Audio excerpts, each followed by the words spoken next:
All right. Knicks lose to the Warriors in the first game. The fans, I keep calling it the home opener. It's obviously not the home opener, but it felt like the home opener. First game with fans all year. You will almost never hear me come on here and complain about the refs. I didn't think the refs were responsible for. I don't think the refs would be responsible for any loss the Knicks have had this year. A lot of people complain about the refs this year. I think, whatever, the Knicks have gotten a fair whistle. The Knicks got annihilated by the refs tonight. I'm not saying that's, they would have won the game had it been a fairer, more even whistle. Warriors are the better team, not by a lot, but the Warriors are the better team. They obviously have the best player. Curry did what Curry does. I mean, he's Steph fucking Curry. But like, it's just, they don't need help. The Warriors, they don't need any help, and they got help tonight. And I thought that was pretty shitty. And I think I'll be very curious to see what Tibbs says after the game about it. Randall just got ejected, obviously. Obviously, very frustrating for him on this great night. If anybody wants to hear me react to his All-Star selection, check that out. That's already up on YouTube. But it's a frustrating game because they could have won that game. That game was there for them, and obviously it was tied in the fourth quarter. And then they got to, within two late in the fourth quarter. I give them credit. Like, this is a game they go quietly. I mean, I've said this a lot this year. This is a game they go quietly into the night most years. And this year's a little different. They're not. They're fighting. They fought all the way. I thought they played. It's funny, for as cruddy, like just utterly garbage as their defense was to come out of the gate and to start the third quarter, and again, it's not like it's a lack of effort, although there was a couple moments there in the third that were questionable. When their defense plays with that certain verb, it's the word I always go back to, when it plays with that certain something extra, you could tell. And when this Knicks defense plays with that certain something extra, you saw it tonight. It took some really beautiful, wonderful plays from Steph Curry and Draymond Green, two future Hall of Famers. And that's what it took to defeat the Knicks defense, because the Knicks defense did show up for most of the night. And they should be commended for that. But when you can't hit a basket, you can't hit a basket. And aside from the refs, they had, I don't know how many shots, 6, 7, 8, 9 baskets, or maybe not shots, like 8 or 9 shots, but like 8 or 9 opportunities that were really good scoring opportunities that they screwed up. And it was either a point blank miss or something else. And like, you can't even put it on one guy. And yes, I will get to RJ Barrett. But just like bunnies, they miss bunnies.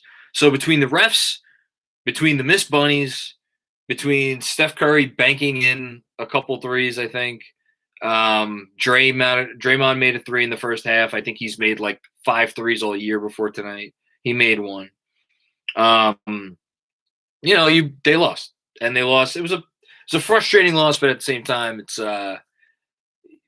they played hard, and what are you gonna do? Warriors are a good team. Michael Aaron with a good comment. Refs screwed us out of one of the most meaningful wins of the last 20 years. Randall's All-Star fans back looking for 500 would have been great. It's a good comment. I was thinking about it. Yeah, would it have been meaningful? Yes. But to me, the meaning of this season has already been established. The fact that the team is back to being competent, coherent, competitive. What other C words can I come up with? Just they show spirit. They show fight. They're organized. They had a plan going into tonight to try to shut down the Warriors defense or Warriors offense. They did it as well as they could. All of that stuff, even though they lost tonight, yes. Would it have been symbolic to go to 500 tonight? Absolutely. With the fans back in the building. But, and with Randall. But look, Randall's still an all-star. He's an all-star even though they lost this game, and he'll be an all-star for the rest of his life, which is great for him. What that means for the Knicks, we'll see how the rest of the season plays out. I'm trying to think if I want to hit on anything. Let's hit on some other things before we talk about RJ. Randall played a nice game. He was only 8 for 21. Obviously, not one of his more efficient performances, but still 25 points, 10 rebounds, 7 assists. Tough to complain about anything Randall did. I think the guy continues to try to make the right play at all times. Put up shots when he needed to put up shots, pass when he needed to pass, made a few usually, or missed a few usually makes, but he had a great game. Give credit where credit is due. Elfrid Payton, but again, even Elfrid Payton's best games, right? We have a starting point guard who his best game you could possibly see is a game like tonight. And what is it? It's 20 points on 19 shots. That said, I thought Elf played a good game.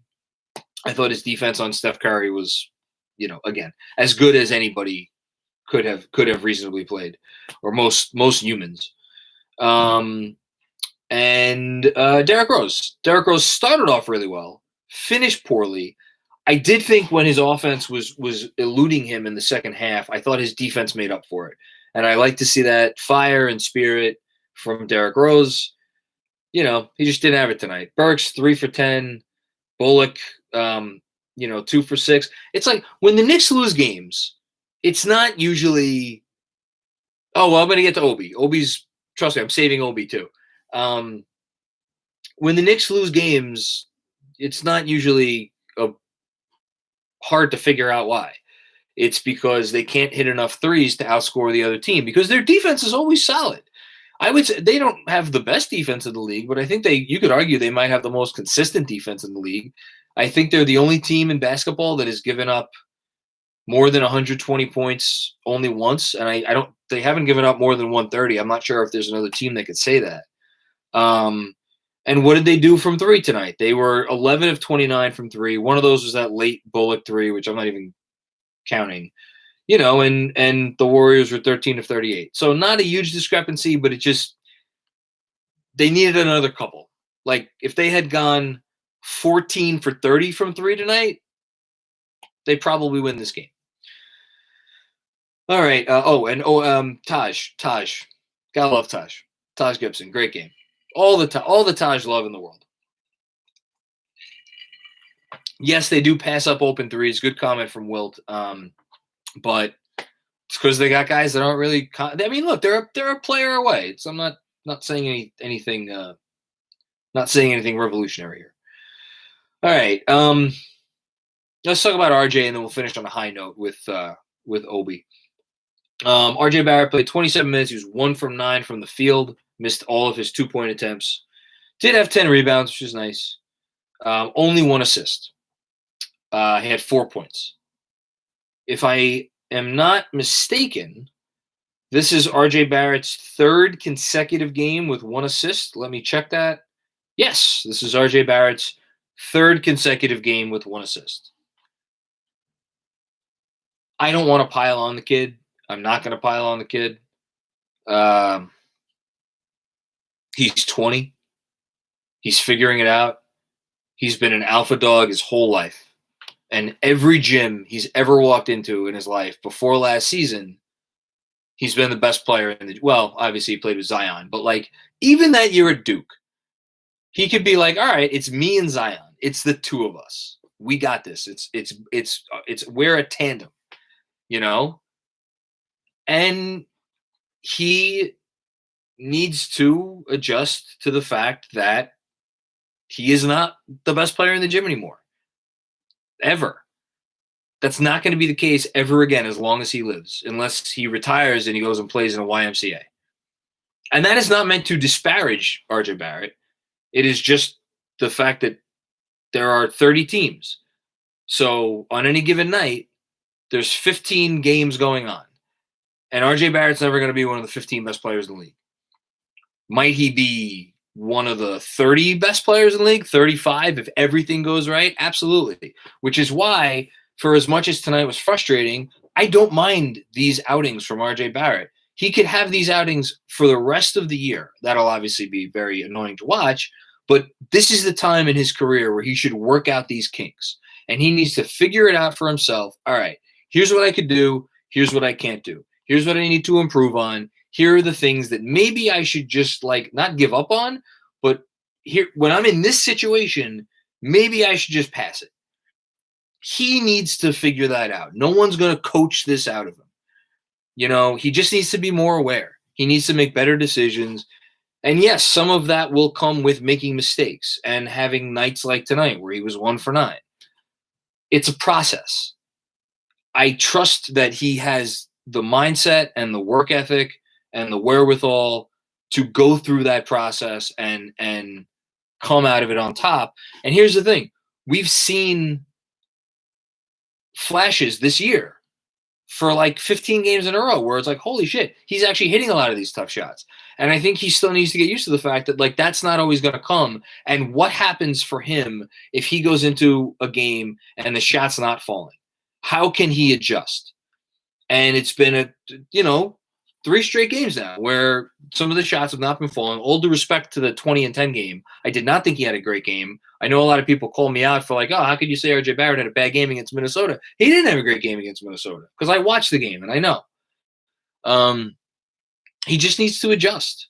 He just needs to adjust, and he needs to learn that the great thing about being RJ Barrett is you're going to get attention so much on drives. And there was one opportunity tonight. Actually, it didn't end up resulting in assist where RJ Barrett drove and he kicked out to Julius Randle, who was open in the corner, and Julius missed 3. But like, that's what we need more of. And I want to see more of that from RJ. He'll get there. I'm comfortable that RJ is going to be fine.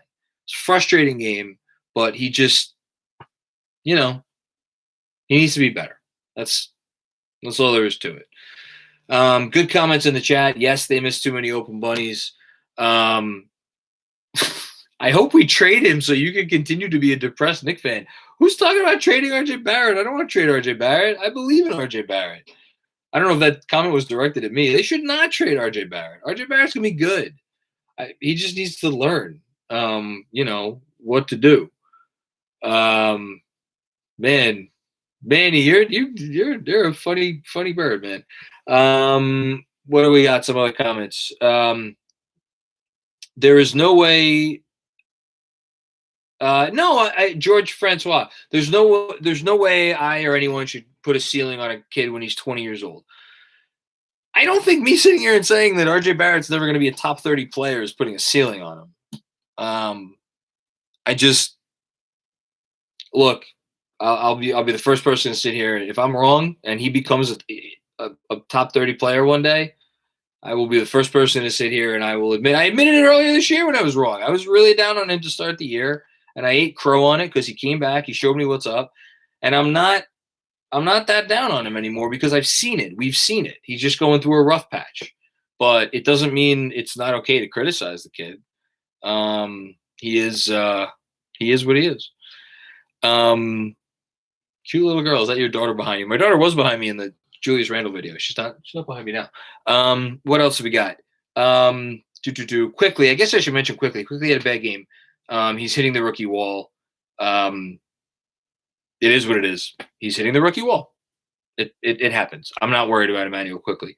I'm really not Emmanuel. If I'm a little worried about RJ, I'm really not worried about Emmanuel Quickly. Michael Aaron, not saying RJ is Jimmy Butler, but in Jimmy's 3rd season, he was 13-5-2 on 39, 28, 76. Took until his 4th season with Tibbs to be great. You're right. It takes longer for some guys than others. Jimmy Butler was also much older. He was a 4-year senior or a four-year player in college. And so when he entered the league, Jimmy Butler was already 2 years older than RJ Barrett is now. So yeah, I mean, look, just a gut feeling. I think he's going to top out as something not like the second best player on a championship team. I hope I'm wrong. I really do. One other good comment in the chat right here. Thank you, everybody, for the super chat. Overratedness. That Peyton Rose backcourt is just Tibbs trolling people that care about spacing at this point. I love Tibbs, but it seems sometimes he makes decisions just to prove new school thinking wrong. I think what Tibbs did tonight is he put the people who were the 5 best players throughout the night on the floor. except for RJ, because if he put the 5 best players on the floor, I think he would have had Burks probably out there instead of Barrett. But again, I like that he put Barrett back out there because Burks was not having such a good game that you're like, oh, Alec Burks needs to be out there. He was 3 for 10 and 2 for 6 from 3. Nothing special. He should have put RJ out there. And I think the fact that RJ was out there and played those minutes, he will benefit from that in the long run. So I have zero issue with anything Tibbs did tonight. But yes, is he trolling? You know who I think he's trolling by playing Rose and Payton together? I think he's trolling the Knicks front office. I think he's telling the Knicks front office, hey, maybe trade me a guy who could hit a fucking shot that could also play defense and distribute the ball and isn't a rookie because, Quickly's going through a little bit of a rough patch right now. And I'm being facetious because I think Tibbs and the front office are on the same page. But if you don't think that the front office, like I could tell you the front office is exploring things. Yes, we need a second guy. Okay, I've been promising this for a while. Obi Toppin played only 13 minutes. If there's a complaint about Tibbs tonight, it's that he didn't play Toppin enough. Kane Marco with a comment. Miami, Atlanta, and tonight we played 5 versus 8. Yes, very much agreed. I thought Toppin could have played more, but again, he's playing behind an all-star. So if he plays more, that means he's playing him or Randall's playing the 5. And I don't know. Would that have made a difference in the game? Would it have made a difference for Obi Toppin? I would have liked to see him out there more. I thought he had a good game. The move he had where he posted up Wiggins was great. Nice to see him hit a 3. The alley-oop was fun. All good stuff. I mean, any positive game you're going to get from Obi Toppin is good. All right, let me take some other questions in the chat. RJ needs to pass the ball more and stop trying to play hero ball. Yeah, but he will. He's 20. He'll be fine. Let's see. Him or Randall play the 5. Yes, Max, that's the option. But Taj Gibson had a really good game, and defensively, the drop off from Taj at the 5 to Toppin or Randall at the 5 is pretty steep. And I thought, you know what? They had that game tied. They had it within 2 late. And I thought their defense got that there. And I thought Taj was a big part of that. Taj is a really good defender still at this age, even though we can't jump over a phone book. D Rose needs to stop forcing shots down the stretch. Yes, good comment from New York City Rich. I've written this. I've said it. He was the MVP, and he knows he was the MVP, and he still goes out there and he tries to play like the MVP sometimes. And that MVP game is not there. It's one thing when RJ Barrett forces a little bit because RJ Barrett's 20 and he's figuring it out and he's preparing for a time that is not yet here. When Rose does it, it's a lot less forgivable because like that time is gone. So, you just wish Rose would pick his spots a little bit better. I agree. That was frustrating to see. But again, the Knicks office didn't have a lot going. So, Gabe Sommerstein, thoughts on trading for PJ Tucker to come off the bench next to Obi and be a switchable 4-5 combo, which could maximize Obi and open the floor for his athleticism and cover up for his defensive deficiencies. Yeah, PJ Tucker he answers a lot of questions. He answers a lot of questions for you. I don't think they're going to be in the market for Tucker. I think some contender is going to probably trade for Tucker and give up more than the Knicks should give up. I mean, if the Knicks could get Tucker for like future second and inherit him into their cap space, I'm all for that. I don't think that's going to be realistic. But I agree, PJ Tucker, in theory, next to Obi Toppin as a backup 4-5 combo, makes a ton of sense. Great thought. I don't think it's going to happen, but I think it's a good thought. What happened to IQ's floater? I think it's just he hit the rookie wall. I don't think anything happened to his floater. I hope not, because I have this lovely T-shirt. What else do we got? Is it time to question Tibbs lineups? Like you're coming to the wrong place if you're waiting for someone to question Tibbs lineups. What about a trade for Buddy Hield? Carlos Matos. Good question. I would strongly encourage you to listen, shameless plug, to tomorrow's podcast, in which I interview Brendan Nunez of the King's Herald, and he also hosts a King's podcast. And we talked about Buddy Hield, and I flat out asked him, is Buddy Hield worth his contract? And he said, no, he's not. Buddy Hield is at this point strictly a 3-point shooter. He doesn't really do anything else, and he's getting paid like he does other stuff. So no, I would not. I mean, even if I got an asset back with Hield, I'm not sure I'd want to take on that money for the next couple of years. I know it's a declining contract, but still, I'm not. I don't know. It's a lot of money. I'd need a really solid asset back with Hield to take on that money. What else we got? Do we, Joel, John? Do you see the Knicks making any trades that solidify a playoff push? Yes, I do. I think they're going to keep an eye on New Orleans, as will the rest of the league, because I'm sure if they make Lonzo available, there's going to be a line of suitors, because Lonzo's now shooting, what is he, 38% from deep this year? The guy's a good floor general, not a great floor general. He's better, obviously, in the open court, which the Knicks don't play out, or the Knicks don't play fast break basketball at all. So it's arguably one of the worst fits for Lonzo. But he's a good defender. He's a really good defender, and he could hit a shot. So I'd be surprised if the Pelicans made Lonzo available. I'd be surprised if the Knicks weren't in on that.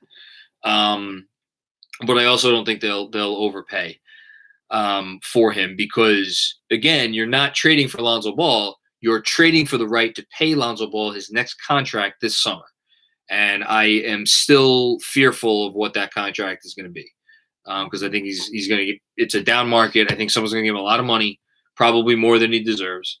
But we'll see. We'll see what happens. Where Dominic, where can we find the potential KP trade news? I couldn't find it. Bleacher Report had this, and Ian Begley had it. Just that the Mavs are kicking the tires. That's all. There's no real firm report. What do you think about DeMar DeRozan? Comment from Overratedness. I think DeMar DeRozan is a very good basketball player. I'm not sure he makes sense for the Knicks right now. If you told me that the Spurs were trying to lower their salary and they were going to give up DeMar DeRozan for a second-round pick, and I don't even know, Kevin Knox, sure, why not? But I don't think that's going to be the case. But who the hell knows? I'll take a couple more, and then we'll get out of here to go try to write a newsletter about this game. I want Terrence Ross from Charles Dead. I want Terrence Ross too. I love Terrence Ross. I wish the Knicks would trade for Terrence Ross. Would you want Monty Morris or Tyus Jones? Tibbs didn't have a great relationship with Tyus. He didn't have a bad relationship with Tyus Jones, but he didn't play Tyus Jones probably as much as some would have liked in Minnesota when he was there. I like Tyus Jones. I don't think Memphis is trading him. Monty Morris is interesting to me because he is, I believe, going to be a restricted free agent. And Monty Morris is good. But again, he's not going to solve any of the Knicks' problems. He'll help. He's a good guard. He'll help them. But I don't see Monty Morris as a long-term starter.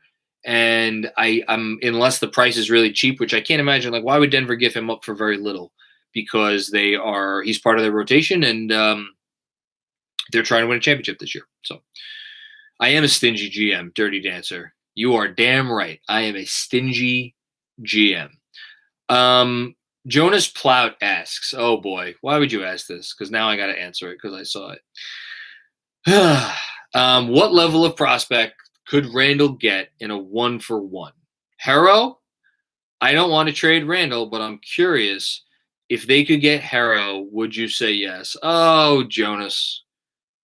Why are you trying to get me in all kinds of trouble tonight? Why? Why would you do that? I like being out of trouble. I don't like getting in trouble. God.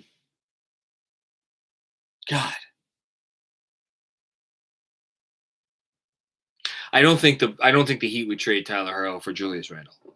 I'm not sure the Knicks would trade Julius Randle for Tyler Herro, and I don't want them to trade Julius Randle for Tyler Herro.